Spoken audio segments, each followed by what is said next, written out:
Esta semana publiqué un video sobre un problema que yo sé que para muchos es muy preocupante, pero que es que la existencia de Jesús de Nazaret no tiene evidencias, no tiene pruebas, no tiene fuentes primarias históricas. Parece que los cristianos a lo largo de los años le fueron metiendo mano a todos los documentos posibles para tratar de justificar la existencia de Jesús. Pero nadie sabe si existió, si es una amalgama de varios predicadores, si existió como histórico. Yo no voy a creer que nadie camine sobre las aguas, evidentemente, pero si existió como personaje histórico, que es probable, pero no es seguro. No es seguro porque hay muchos personajes a lo largo de la historia de la humanidad que han tenido una enorme relevancia sin ser reales, sin ser para nada reales, son todos míticos. Ejemplo, Moisés.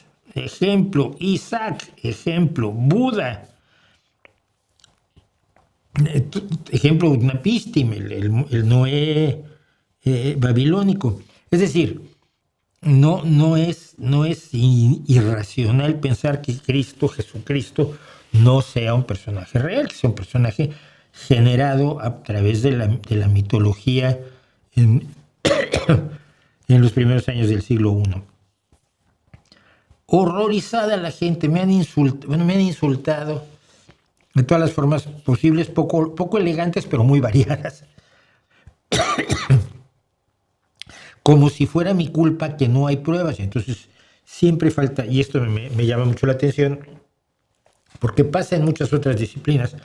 Hay un montón de pruebas. Sí, es verdad, no, pero es que hay documentos escritos por gente que conoció a Cristo. Hombre, no me digas, pero los historiadores no se han enterado, puedes prestármelos.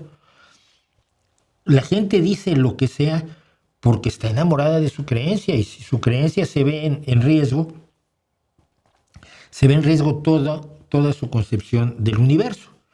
Y entonces vienen y se quejan con el mensajero. Porque hay gente que es muy divertida. Ahora va a resultar que tú sabes teología. No, soy periodista. Yo voy a donde los teólogos dicen cosas, o los sociólogos, o los historiadores, o los expertos en distintas áreas del conocimiento. Voy, veo qué dicen y se los traigo a ustedes. Soy una correa de transmisión. Ay, ahora tú te sientes astrónomo. No, mira, a duras penas encuentro Júpiter en el cielo y la Osa Mayor, ¿no? Pero puedo ir a donde está la información, puedo ir con amigos astrónomos que me den datos y luego yo se los traigo.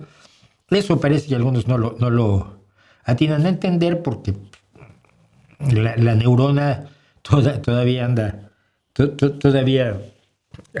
a pedales y pierden cobertura con mucha facilidad. Pero dicho eso, todo lo que me han dicho horroroso lo voy a decir la semana que viene, porque como siguen peleándose, no lo metí en comentarios esta semana para que ustedes lo sepan.